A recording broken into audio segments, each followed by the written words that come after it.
Okay, so today we are doing a deep dive into something that I think pretty much all of us deal with on some level, right? Absolutely. Self-sabotage, why Yeah. we get in our own way, Yes. why we kind of trip ourselves up as we're going towards the things that we want in our lives. Yeah. And we're using Brianna Wiest's book, The Mountain Is You. Great book. Yeah. Transforming self-sabotage into self-mastery. That's quite a title. Yeah. You meant that's a big, tall order, right? To Yeah. go from self-sabotage to self-mastery. Absolutely. So our mission today in this deep dive, especially for you, is to really pinpoint why it is you might be feeling stuck in certain areas of your life despite your best efforts, and more importantly, kind of map out how you can begin that journey towards genuine self-mastery. Yeah, I love how, Weiss talks about the mountain being this obstacle between you and the life you want. And, it's about facing this. It's the only way to really kind of be free and become who you're meant to be. Yeah, so let's unpack this a little bit. So Weiss talks about these triggers that we all have, the things that really just set us off or we have a reaction to. And those things are not random. They're actually signposts, in a way, that kind of point to a deeper wound. And that wound will ultimately point you towards a specific path. And even, believe it or not, your destiny. Yeah. And when we get to that breaking point where we realize that our old self just can't sustain the life we want, that's when we have that breakdown, which can lead to this breakthrough and reinvention, right? Yeah. It's a big moment. So it's not about, stiff upper lip and just pushing through. It's about really a fundamental shift.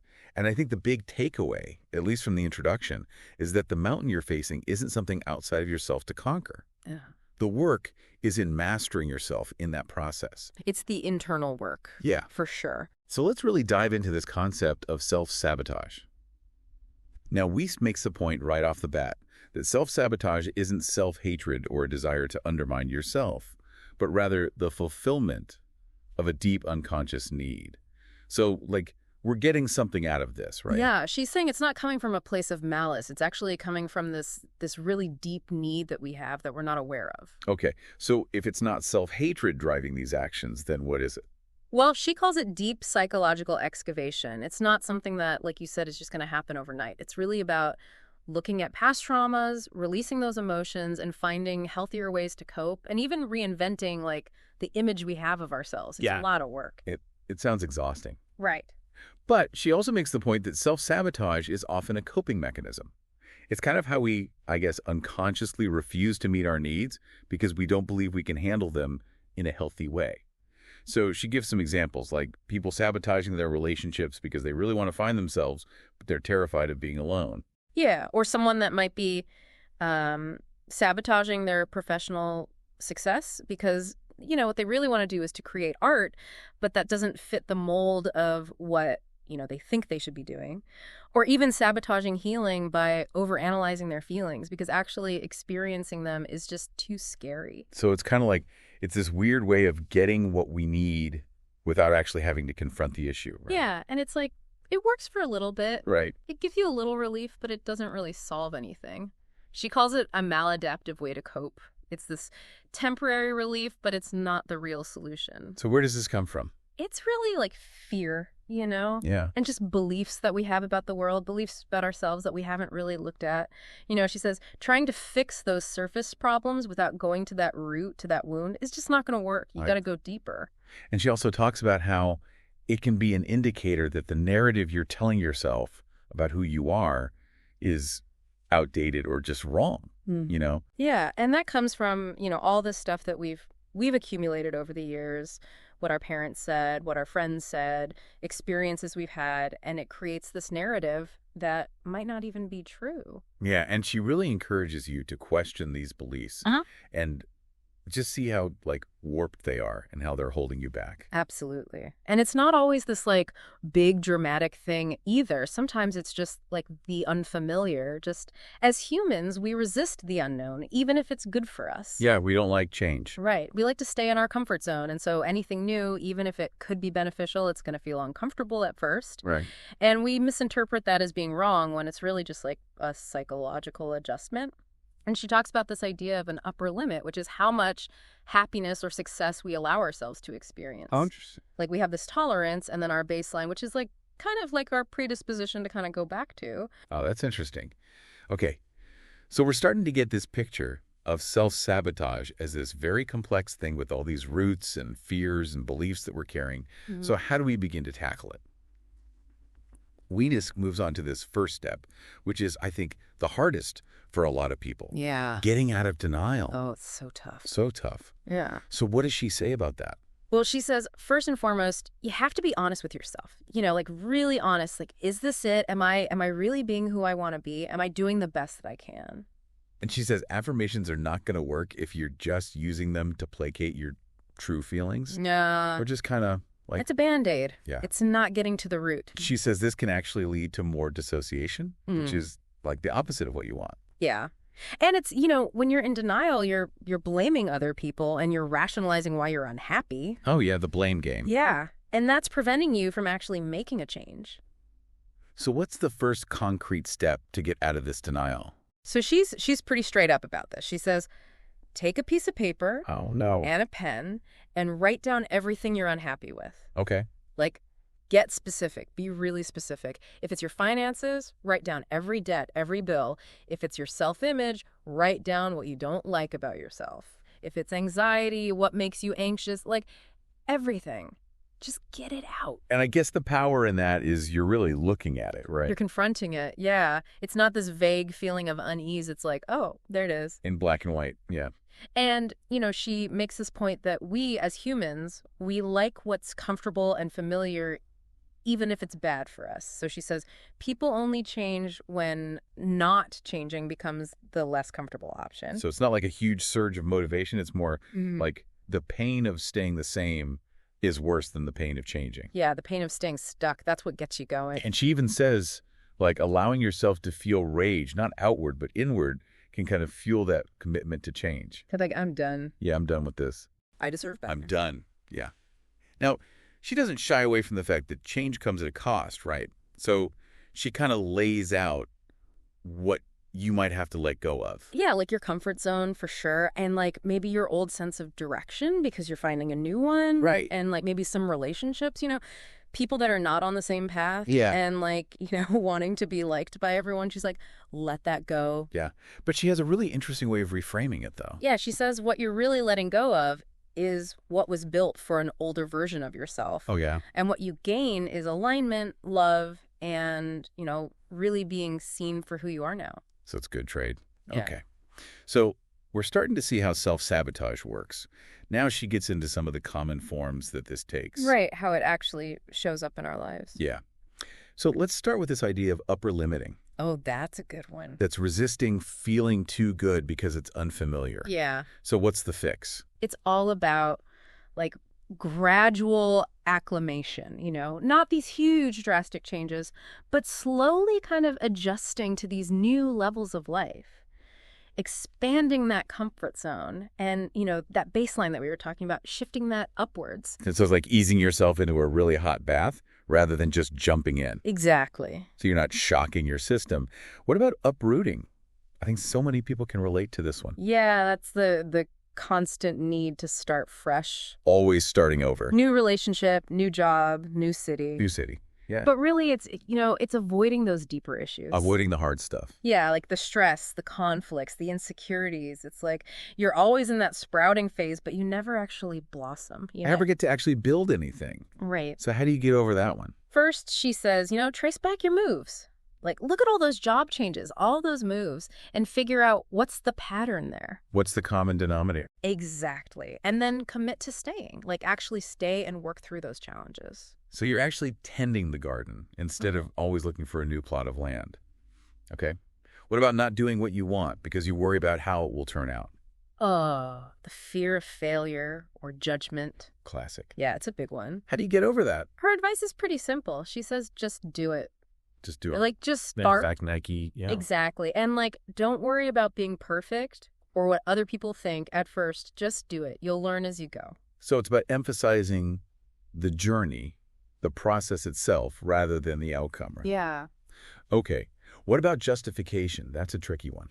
Yeah, that's all about making excuses for not pursuing those goals. Right. And she's like, intentions don't matter. Your life is the outcome of your actions. So if you're prioritizing excuses over your ambition, that tells you what your real priority is. That's a tough one, right? Yeah, she doesn't sugarcoat it.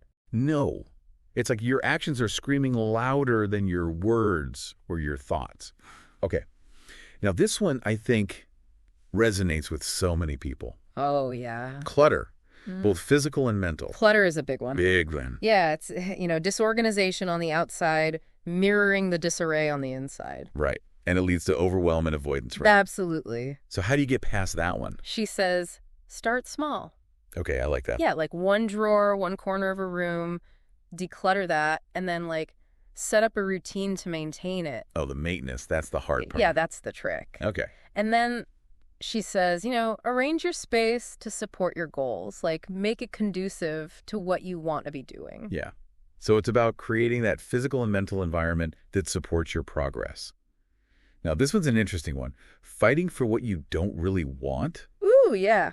What's that about? That's when you're striving for something based on external validation, societal pressures, shoulds, exactly. Or old ideas about what you thought you wanted, and then you get it, and you're like, this is not it. Why did I work so hard for this? Yeah, exactly. So how do you avoid that trap? She says, ask yourself, do I really want this? Really dig deep. Is this my desire, or is it someone else's? Yeah, that's a good question. And let go of what's not right. Yeah. That creates the space to discover what is. Okay.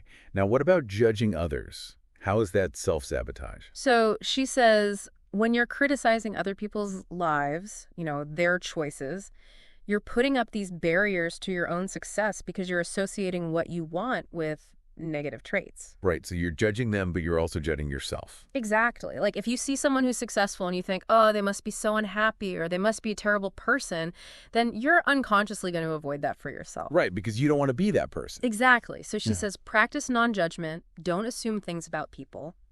Cultivate compassion for them and for yourself. And she even says, congratulate people for what you desire. Oh, I like that. Yeah. Turn that envy into something positive. Yeah. Pride. That's a tough one, too. How is that self-sabotage? So pride can prevent you from doing things you need to do, like leaving a bad relationship or admitting a mistake in business or asking for help. Yeah. Because you're so worried about how it looks. You're so worried about your image? Yeah. Yeah. So the solution there. She says, differentiate between failing while you're trying and failing because you're negligent. Right.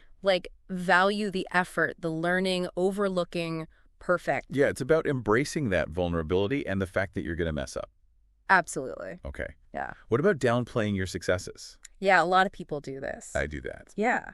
And she says it's because you don't want to make other people feel bad or you're afraid of peaking. Oh, yeah. It's not going to get better than this. Yeah, you're afraid of what's next. Yeah. And so she says, acknowledge and take pride in your achievements. Without comparing. Without comparing yourself to others. Yeah. Okay. Procrastination, classic. A classic. Everybody does it. Yeah. What's the root of that one? It's fear. Fear. Fear of discomfort or the unknown. Right. And so she says, identify that fear. What is it that's making you procrastinate? And then think about the discomfort of moving forward. Yeah. But also the discomfort of staying stuck. So you're choosing your discomfort. Exactly. Okay. What about people who are always busy?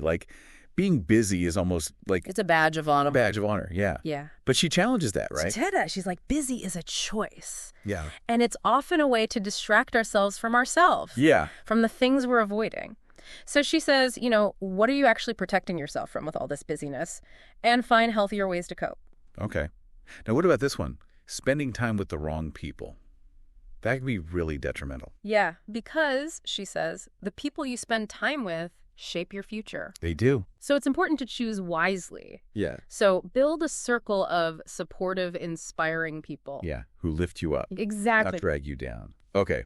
And then the last one, I think we can all relate to this. Oh, yeah.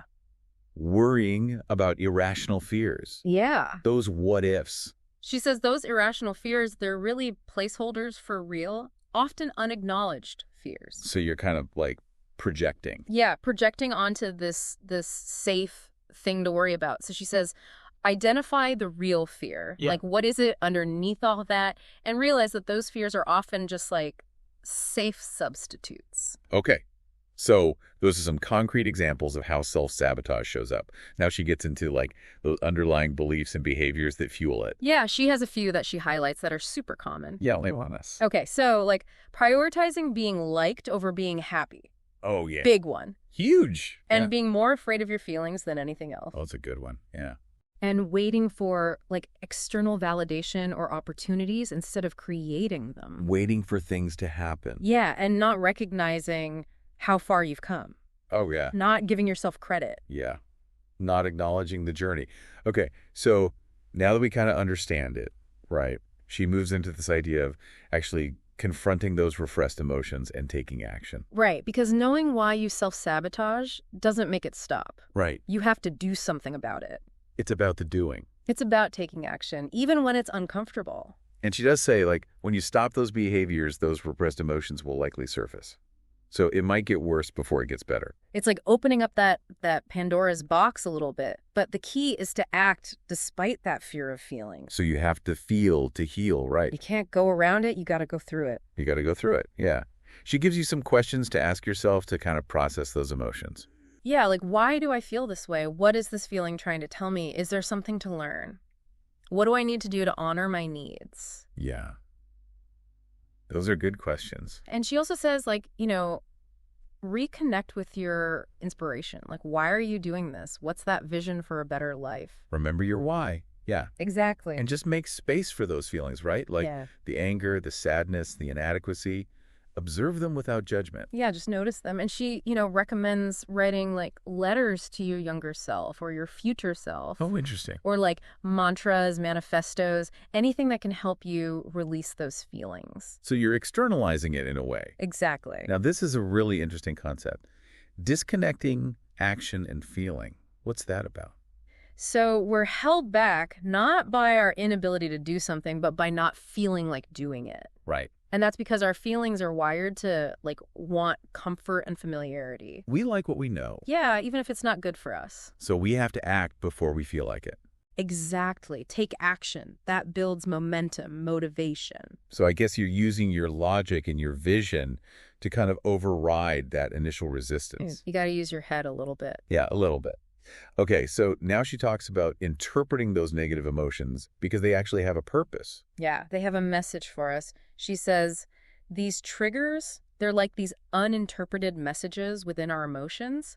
And when we shut them down and store them, that's when we have these chronic issues. It's like we're just stuffing them down. Yeah, and she says, it's not the trigger that's the problem, it's the lack of emotional processing skills. Yeah, so we have to learn how to deal with these things. Exactly. So how do we use these triggers then to make a positive change? What do we do with them? So she breaks down what these emotions are for. Okay, good. Like sadness. She says, sadness is about loss.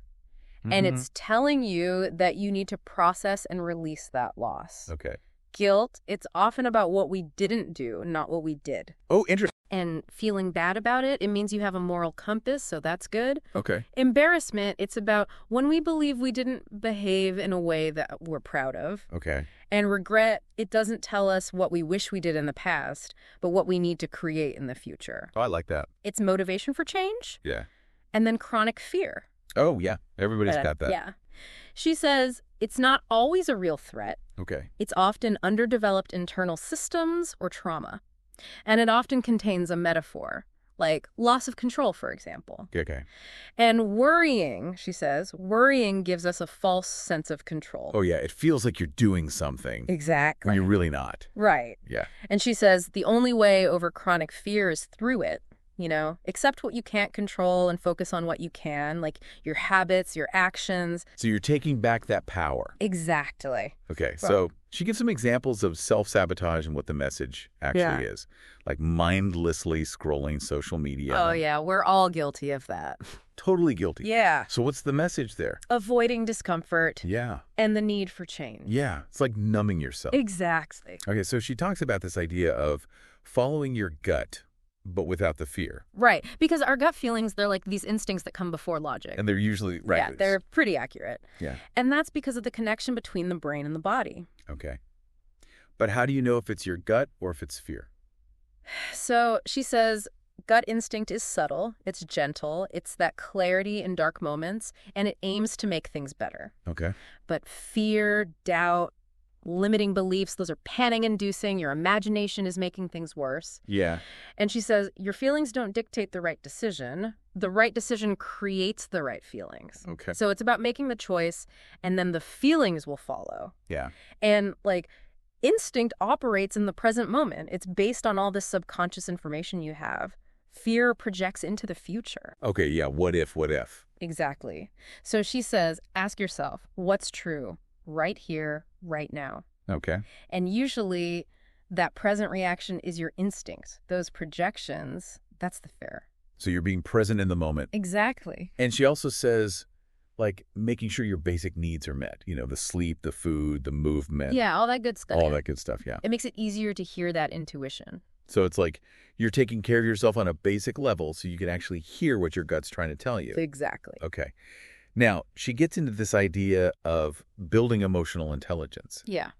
And she says that self-sabotage is really a product of low emotional intelligence. Yeah, because it's about understanding how your brain and body work together, interpreting your feelings, and being able to handle those big, scary sensations. Okay. And she says wanting something can actually trigger resistance, like fear of not having it, negative associations, fear of losing it. Yeah. So it's more complex than we think. And she talks about how, like, when we're wanting something, we put all these expectations on it, and then we give up when there are setbacks. Yeah, because we think it should be this one big thing that changes everything. Right. And she says real change comes from micro shifts, like these tiny, consistent changes on our habits. Small daily action. Exactly. It's the compound effect. Right. And she says, we resist leaving our comfort zones, so gradual change is more effective. It's more sustainable, right? Exactly. Yeah. And she makes this interesting point that when we deny challenges, our brain creates problems to overcome. It's like we need that challenge. Yeah, we need that friction.